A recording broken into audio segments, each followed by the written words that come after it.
Hey everyone, welcome to another episode of Synthwave Essentials. Today I want to do something special and go through my entire track called Summer Nights. This is going to be a walkthrough of all the sound design elements and some of the processing that I did. It'll show you how to create a synthwave track from start to finish. Now before we start, I wanted to mention a few things. First, I wanted to mention that a number of these presets are created on my own. And if you haven't checked out my website already, go to synthdesigner.com and you can download all the Serum presets featured in this video absolutely free. The other half are stock Sylenth 1 sounds. They have been tweaked a little bit. And if you like the song, you can also check it out on Spotify. Now, I won't go through all the processing because that would make this video too long. However, I will show you some of the important foundational aspects of the processing, and we'll talk about some things here and there. The other thing I should mention is that I'm not a mix or mastering engineer. However, I do everything in my songs by myself, and that's how I release it. So it's to the best of my abilities. I understand that there's limitations to that, but honestly, I can't afford it right now. So that's what we're going to have to work with.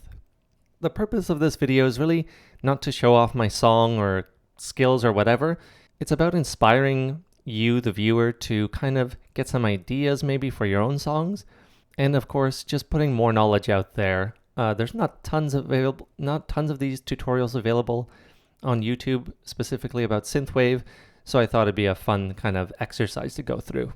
Lastly, the way I'm going to go about this video is I'm going to play a section of the song, and then we're going to talk about that specific section and what kind of elements are found in that section and what processing and the sound design behind it.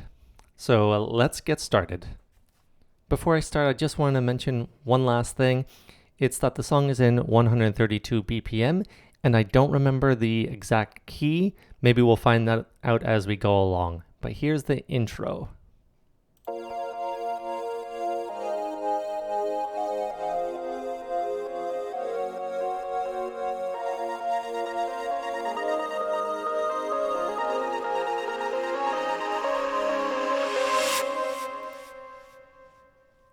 Okay, so in the intro, you'll find a few things. It's pretty simple.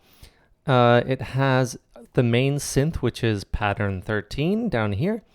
It has some little ear candy in pattern 16 that fills. And then it has a little bit of a lead in the background on pattern 17. We'll talk about that lead more as we go on, because this is kind of like that teaser type of thing. You know, you don't want to bring out all the elements all at once, but I kind of want to kind of signal that lead line right in the intro. And as far as the actual like instrumentation, that's it. We have a ton of automation. We have some ping pong effect that you could hear. Hopefully you're listening through headphones or some good monitors so you could get that ping pong effect. And then lastly, we had just some sweeps and risers. So why don't we start with the actual main synth, which runs throughout the entire song. As I mentioned before, you could download this particular preset on my website at synthdesigner.com.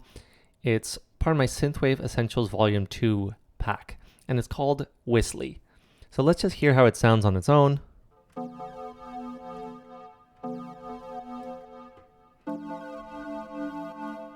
So as you can hear, it's kind of got that hollow sound to it. I really like to use a lot of basic shapes in my presets because synthwave, of course, is about the 80s, and the 80s used a lot of analog equipment, and they didn't have tons of crazy wave shapes to deal with. So I try to keep things simple here. It's just two oscillators, both with a bunch of voices of unison, and then it has this noise oscillator to go with it. So as you can see, they're a little bit detuned. Right now it's pretty quiet because that's just the volume I have it at. The effects I have here are just the stock effects from Serum, the chorus and the delay, and then we have some EQ. Now let's go take a look at the actual mix and take a look how it sounds and what kind of effects I have on it. You can see I've pretty much maxed out all my my entire rack here. for processing. So Kickstart 2 is a big plugin that I use a lot in my songs. I find it's really easy to use. It's a great sidechain tool. Of course, LFO tool, if you have it, works in the exact same way. You essentially pick out a easy kind of sidechain wave here, and then you can bring it into the mix however you want. So I have it at 56. Why don't we just play the pattern on its own?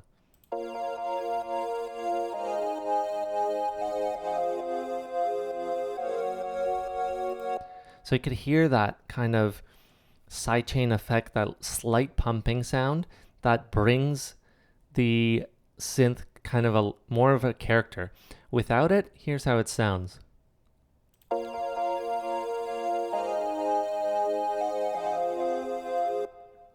Now, one thing that really stands out is that panning back and forth, and I just want to signal your attention to the automated panning that I have on this one oscillator B.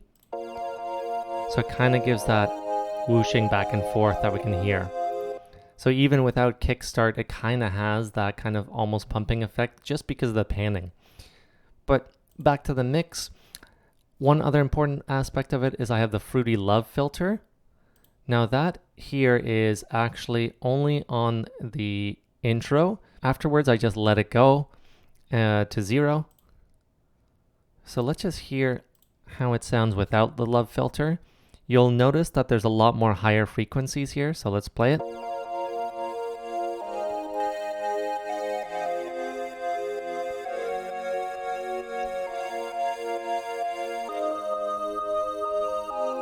It just kind of gives it a little bit more warmth and cuts out some of these harsher frequencies that I really didn't like. Now, I don't want to go through all the processing, like there's the traditional compression, multi-band compression here. That could be saved for a different video, and if you guys really want to see more of this type of processing and mixing, then let me know down in the comments, and maybe one day I'll talk about that too. But let's keep this on track and keep talking more about some of the sound design elements. One important thing that you should note is that there's so much automation in this song, and the intro is no exception. Let's talk about just some of the automation that we're seeing just on Synth 1. As you can see here, I have some of the wet level from the Reverb 2. Fruity Reverb 2 is the stock reverb from FL Studio. Of course, you could use it any type of reverb that you want. I do have it on its own bus channel, and of course I have it on a 100% wet level. Now, as you'll see, I actually kind of diminish it a little bit here just because I wanted less reverb. I wanted a lot of that reverb at the beginning, but then I have a lot lower towards the rest of the song here, as you can see. And as I mentioned before, the Love filter kind of goes away totally as well. Now, a bunch of these elements don't come into play here right at the beginning, but let's move on to the lead here and talk about that. The lead is a focal point of the melody, and that'll come into play in a few bars. It'll be in the section after next, but for now, let's just play how this sounds and let's focus in on the melody and what I do here. So I bring in the keys here, essentially. I call it the keys or lead keys here. And I bring this in slowly, and you'll notice at the end I have this delay bump, and that's essential to having that kind of trail off at the end. And you'll notice here too, I don't bring them in all at once. I kind of have it kind of subtly move in here.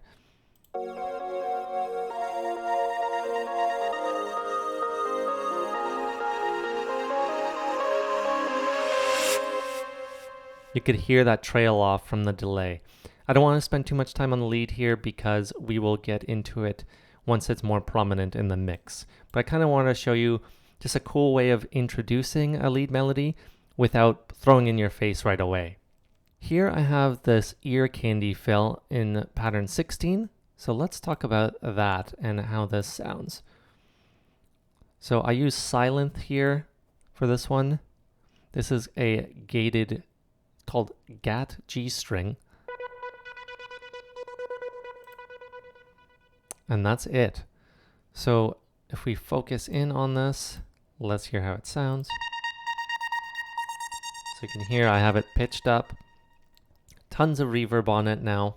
And on the mix channel here, I gave it huge stereo separation. I've used Fruity Reverb again with kind of a medium amount of wet level here. Just wanted to do it basically. And then one of the secrets I always do is have Pancake 2. Now this is a free plugin and it's great just because it auto pans things left and right. You can do lots of cool different patterns here on how it pans. I have a simple left to right here, and just check out how it sounds and listen to how it sounds when I hold a key. A super basic way of adding a lot of cool movement in your song without much effort. So that's really the entire intro. Other than these two basic sweeps and risers, I just wanted to give that little extra drama there. But let's move on to the next section.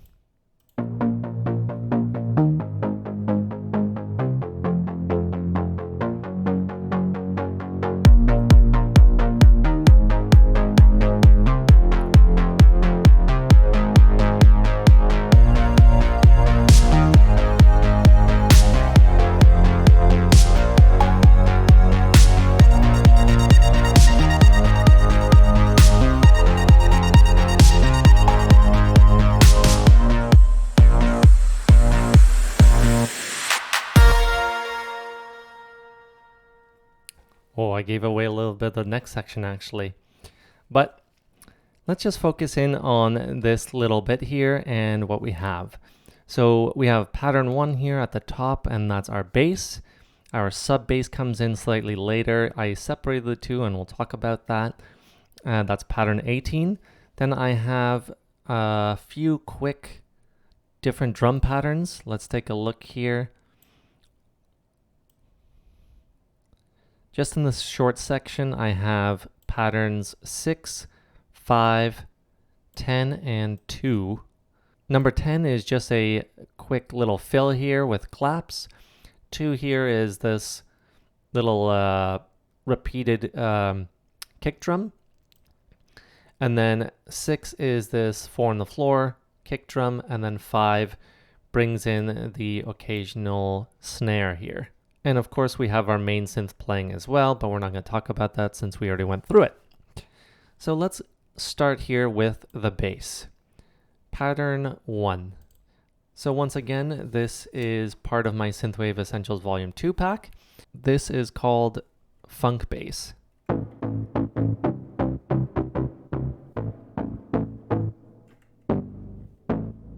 As you can hear, it has kind of a gritty texture to it. It has a nice little bounce, and I just really liked it for this song.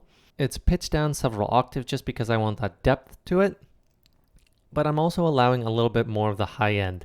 However, we should note that I did separate the bass and the sub bass, so although this is meant to be kind of a deep sounding bass, I did separate it and took out all of the sub bass.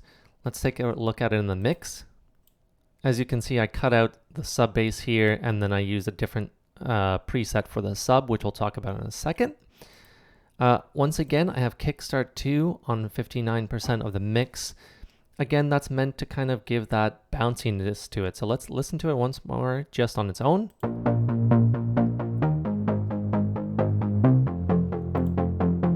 And that's without Kickstart. I really love how Kickstart gives that kind of dynamic energy all of a sudden, just with a couple clicks of the button. And I love the 4 on the floor beats, so I left it on that. Here I have just a little bit of extra distortion here, but not much. And then of course some compression here. And I do have it sidechain here. I use the Fruity limiter because I love how easy it is. I do sidechain my kick to my bass and sub. And oftentimes other instruments as well. But let's talk about the patch a little bit more.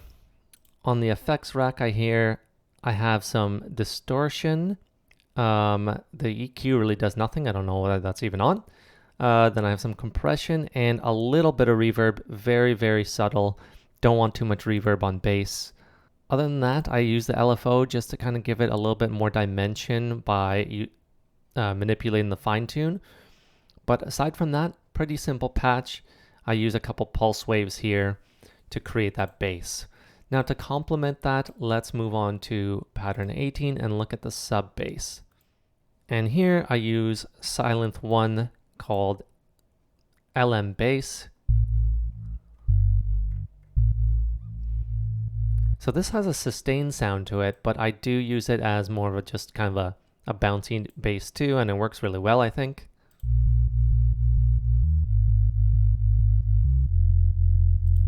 So I really wanted kind of a foundational bass to it too, as opposed to the top bass, which is kind of bouncier. This sustained sound really gives that low end a nice rumble to it. You can make the argument that you don't need that sustained sub bass sound, and that's fine.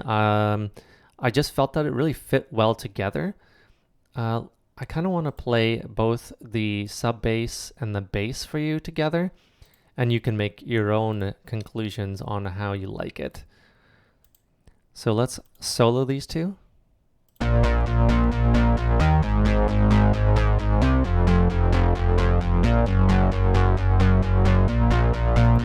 So that sub bass really gets that great low end, and that distorted top bass just gets so much of the top end going and really cuts through the mix really well, I think. And once again, kickstart 2. Always got to have the kickstart 2. And then just some compression, and as you can see in the EQ, I really cut out the high end because I don't need it. I have the other bass for that. And I have it on mono.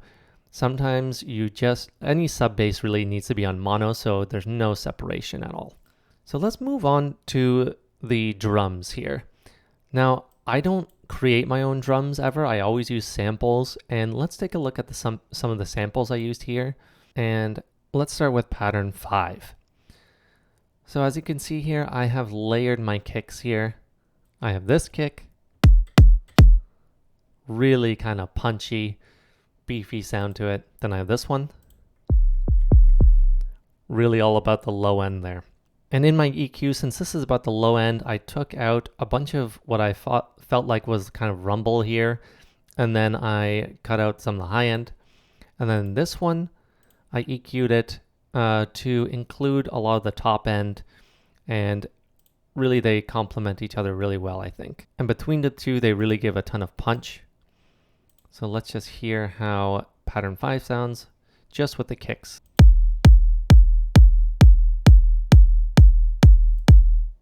So you can hear tons of punch, but also that click that you would like to have coming through the mix. And I have it on its own dedicated kick bus just so I can apply processing to both things. So I do have a soft clipper on the two. I have some saturation and compression, and then on the actual kick bus, just some compression and limiting. I don't want to really talk about how to mix drums and kick drums and whatever. I have my own way, but that could be for another video. Over here, I have this snare here. That great kind of reverb 80s sound. But then I have it complemented with this one. So I layered the snares as well, just to give a nice punch there to it. That doesn't have quite as long of a tail to it. Actually, this one doesn't have much of a tail to it. This is the one that actually does have more of a tail. But as you can hear, they're both pretty similar in terms of that 80s sound, but they have that great kind of punch to it. Why don't we listen to it, just the snares here. And every other snare, I actually have this third snare layered onto it. This is all about the high end here, just adding that kind of, it's called a rattle, but really it sounds more of like a rim shot / cymbal. Really kind of adds that high end pop, as you can hear. There you go. So it's almost like a clap, but not quite. So those are the drums here. Of course, we already had this other synth. Why don't we move on and take a look at what happens next with the drop, essentially.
Okay, so with that drop there, you have the big punchy kind of lead melody sound coming through and just picks up the energy big time.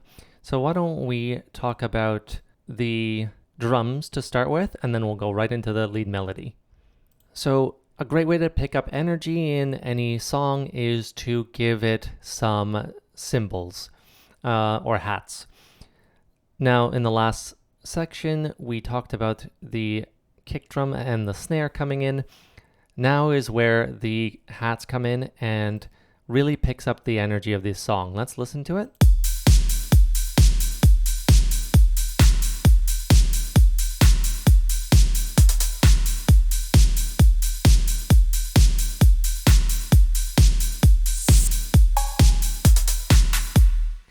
So as you can hear, there's not that many elements, but there's a few little kind of quirky things just to kind of add a little bit of extra je ne sais quoi is what you could call it, I guess. So let's just take a look at these cymbals here. As you can see, I have this one hi-hat, this main hat, you could call it, a closed hat.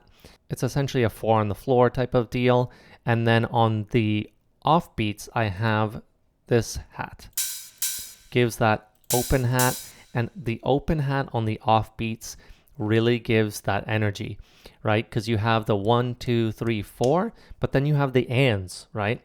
So 1 and 2 and 3 and 4, that's where that energy picks up through the open hats, right? So let's just listen one more time and pay attention to the and beat, and if you can count it out.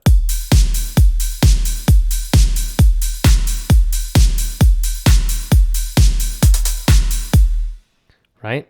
So it's a really cool, very easy trick, but it's used in basically any type of dance music just to give that energy. And I wanted to show you, although oftentimes there's nothing wrong with having a pattern that's 2 or 4 bars long for drums, this one is 8 bars long, and that's because I wanted to introduce a few extra elements here and there. Now, for the most part, very simple. As we talked about before, I kept the 4 on the floor kick, the snare on the 2 and 4, and then every other snare is complemented by that extra high snare along with that rattle. So I've introduced an entirely new element here too, and then I have this 909 simple closed hat coming in here just to add a little bit of texture.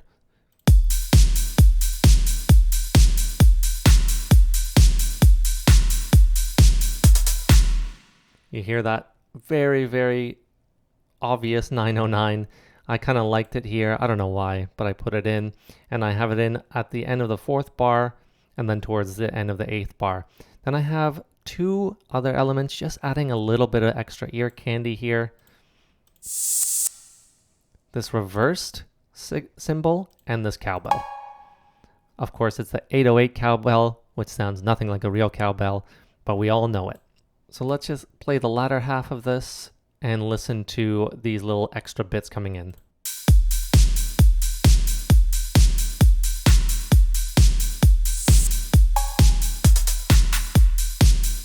and that little double clap at the end to add emphasis. Those are the drums there. I change up the drums in patterns 3 and 4 here just to kill the energy a little bit right after the melody goes out. And then we're going to talk about the other elements that come in that you heard and how they affect the mix. But let's get to the main lead melody, which is an essential part of the song. And I'm pretty proud of this melody actually and how it sounds. So let's go to pattern 17 and play it on its own. This melody sound is actually from Silent Fright Lesson. Really bright, really kind of screechy sound almost. So let's play it.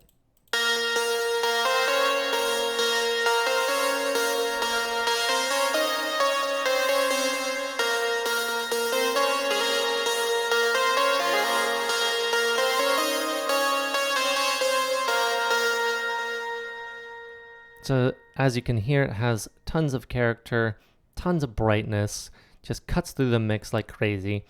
As you can see here, it has a lot of different effects here that I use just through Silent. I like the sound. I took the reverb off, and I'll show you why later, but has everything you would think. Delay, EQ, chorus, phaser, distortion, compression. Let's take a look at it here.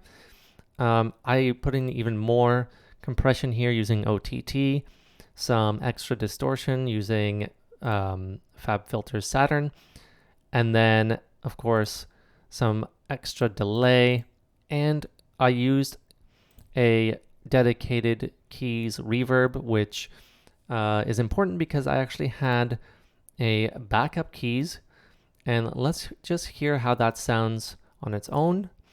It's really meant to kind of be a complement here. This is not necessarily a great sound on its own. As you can see, it's just a basic saw wave here. There's nothing to it. Let's hear it. I mean, terrible sound, but it adds a little bit of depth to it, and I really wanted to layer it. So let's hear them both together.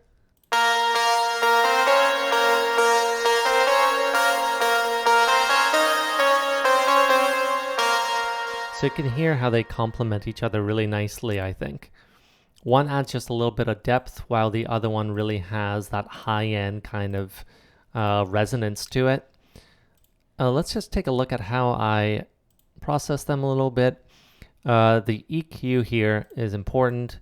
Since it's a lead sound, I don't need a lot of low end. I cut out everything basically below 264 here, and on the backup, I cut basically everything below 424. I felt like if I cut out more of the low end, it started to really sound really tinny, so I kept in a little bit of it. Not that it has too much low end anyway. And a big thing is I like to sidechain my leads to different synths, as you can see here, just so it kind of gets out of the way sometimes. You don't want them clashing too much, and I feel like the lead keys really come through nicely.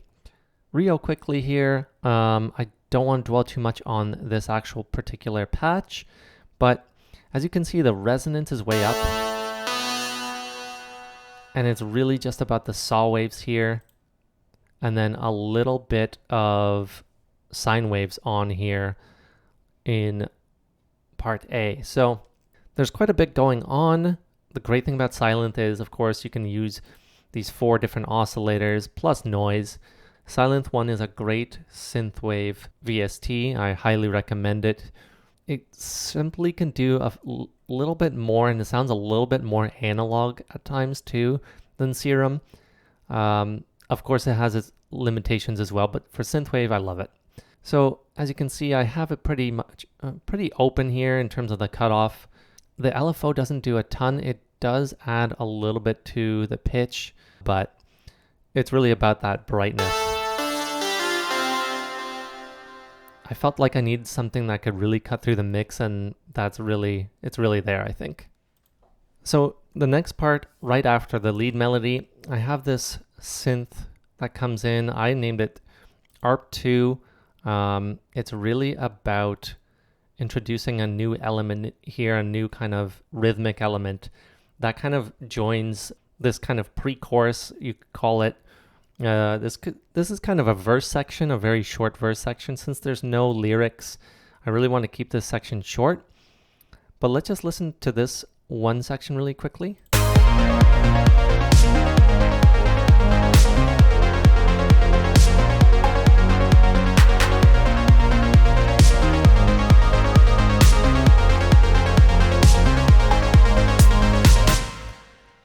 So as you can hear, it's just the basic main synth there, plus this new arp that came in. So let's take a look at it. And once again, I have silent here. I don't know if you're gonna get too many different VSTs that have better arps than silent. Just listen to this. It's called the Blade Runner, so it's pretty fitting. A simple arp, and something that really gets a nice sound into your song with basically no effort. Hold down one key or put into your piano roll, and there you go. And that's all I have. The main thing is, though, I do introduce it and build up the energy by opening up the actual filter. So let's take a look at it here. I essentially just open this up a little bit, as you can see here by this line here. I open up subtly, but you could hear that energy picks up. And that's what I wanted a little bit of a down energy after the keys, and then I wanted it to slowly build back up into this new section here. And we're going to listen to that right away.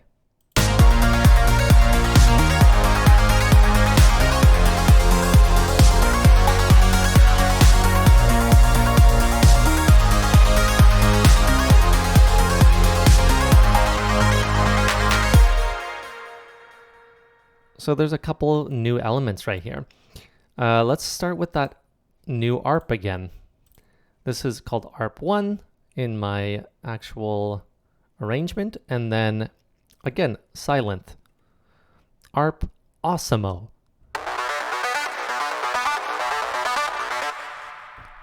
Another great arp that requires very little effort and adds on a whole new texture to the song.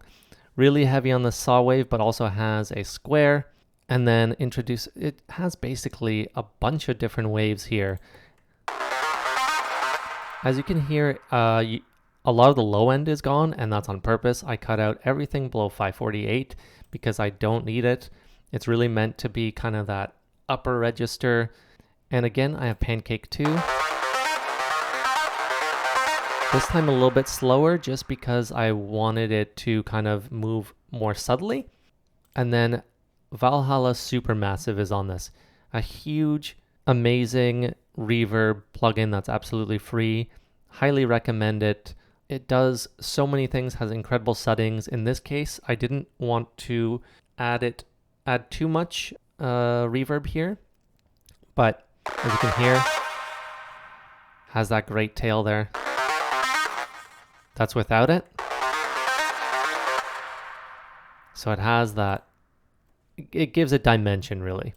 And then underneath that, I have the main synth, but I also introduce a new synth here that I called Synth 2. And that's pattern 19. Once again, silent.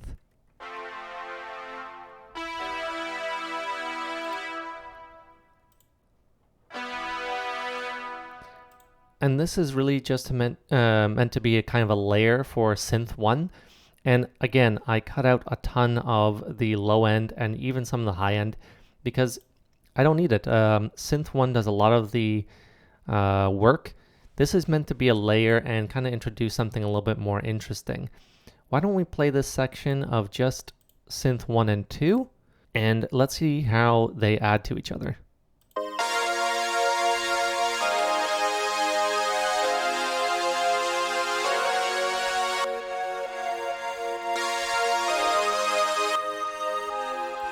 You can hear Synth 2 here really adds a ton of higher end, and also where Synth 1 is kind of a rounded sound, more mellow, Synth 2 is meant to give that sharpness to it, right?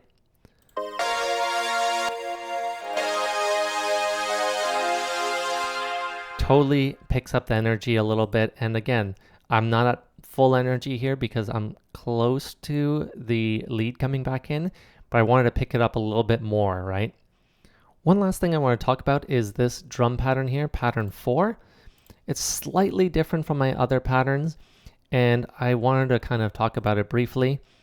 Rather than having that very dancey 1 and 2 going, I have hats on all of these. However, I have processed them so you don't feel like it's just a straight line here. Take a look and you can see I switched up the velocity, so every other hit essentially it goes up and down. We can listen to this on its own.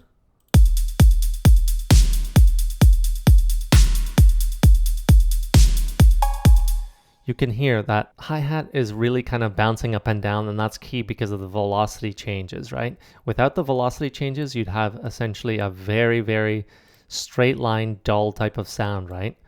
Let's just hear it with if I were to change all of these to the same uniform type of sound. Just awful, right?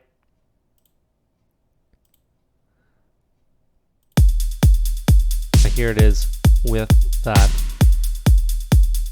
up and down type of sound. So that's just an easy trick to kind of give you more variety, more energy, and a little bit of a more organic feel, if you will.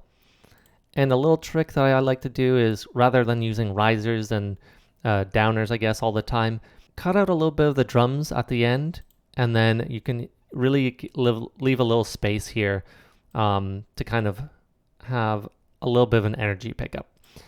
So after this, it goes back into that lead key sound, and then we're going to play the next section, which is kind of a down section, and go from there.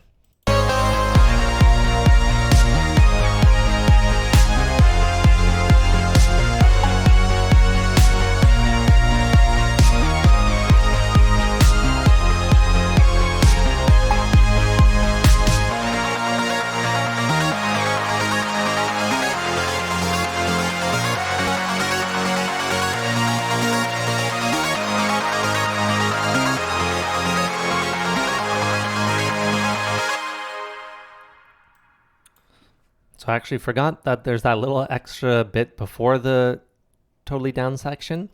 This is kind of another lead that I had. I think this was maybe the lead before the keys lead, but I didn't like it as the main lead. I felt like it was kind of, it didn't work exactly, and they don't work together very well. So I didn't want it as a counter melody, but I found that this little section here was a perfect section for this. So let's just take a look at that. We won't dwell on anything else here, just let's look at pattern 11 and 12. So again, it's a layered sound. Pattern 11 is what I call a single horn lead in my Synthwave Essentials 2-pack.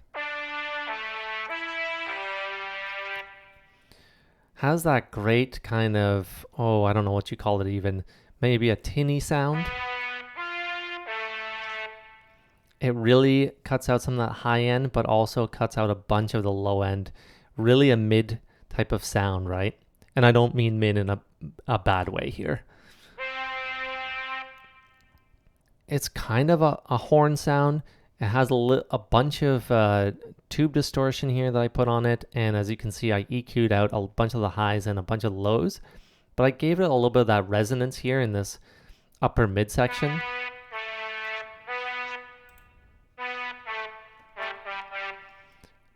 And then the actual processing here, I have just some reverb here on it. Not a ton.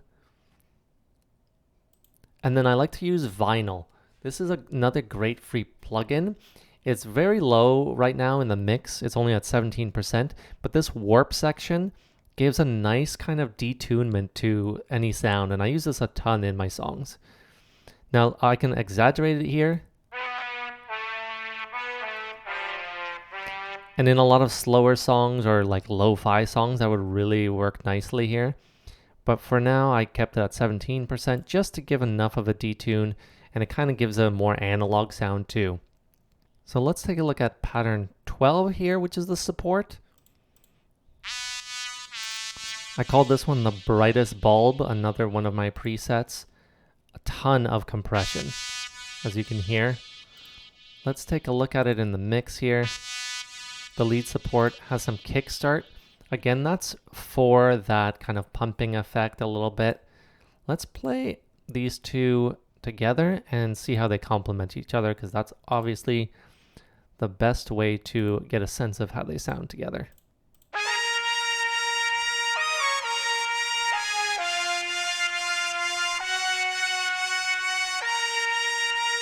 So you can hear pattern 11, which is the main lead, have that almost, I don't even know what you call it. It's kind of a, not screeching, it's almost a kind of a yelling, high-pitched yelling sound to it, almost human-like.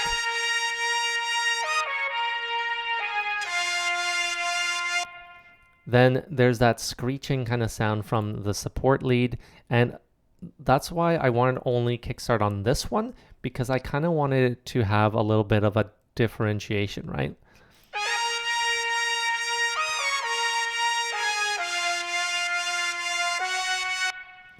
So the two together there, really about, as you can see, I took out all of the low end and a bunch of the high end too. So both of these have just a ton of missing frequencies, and I really wanted it to be more of that upper mids for both, which is a great lead sound, because you don't need the bottom end, and that harshness from the top is gone too.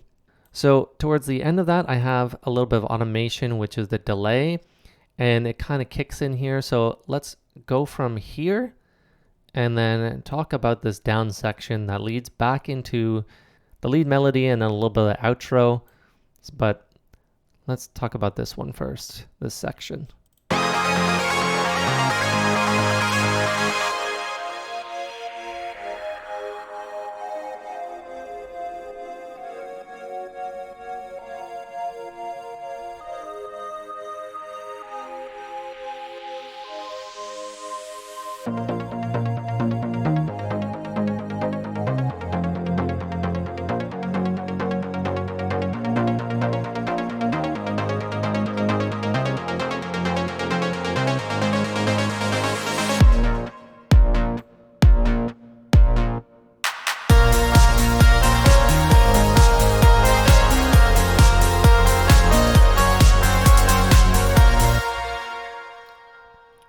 Okay, so there's a lot of drama there, as you can hear.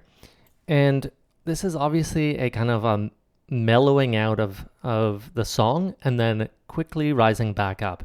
So how do we accomplish that? Well, there's a couple things. The downlifter here kind of really mellows things out. And then we have this section here that's basically back kind of towards the intro, where I have the main synth here.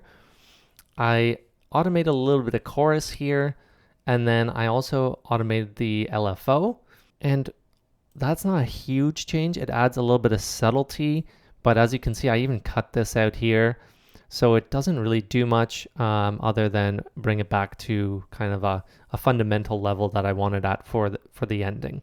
The main driver of this part of the song is this arp here. Although we heard it before, we're hearing it at kind of a different way this time, because I've automated a few things. So first I have automated the reverb, then I automated the filter cutoff and the volume. And these things together is really what makes it kind of change here. So why don't we play just the arp here and listen to how it changes over time.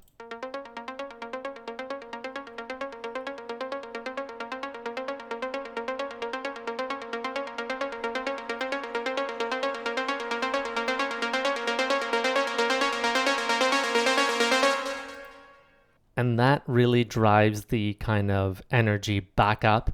And then we have that kind of dramatic pause and then right back into the melody. So remember, even if you have a sound that's already complete, there's a lot of ways that you can change it over time, whether you want it to have less energy, more energy.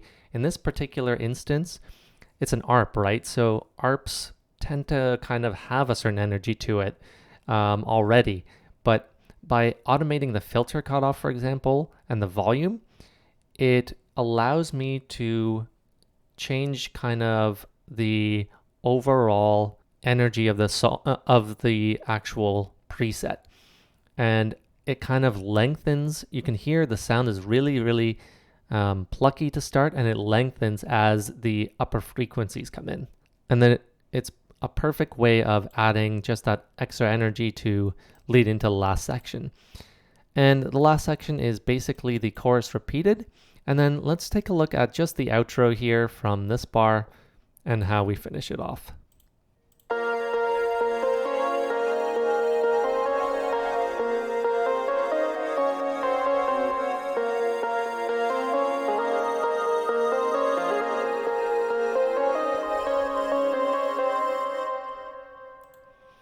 So once again, it's very similar to the intro, but the lead keys, the lead melody plays throughout.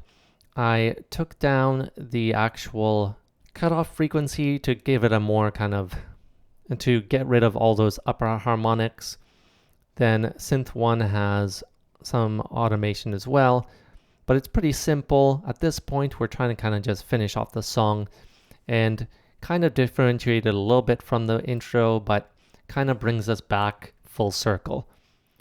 And that's the whole song.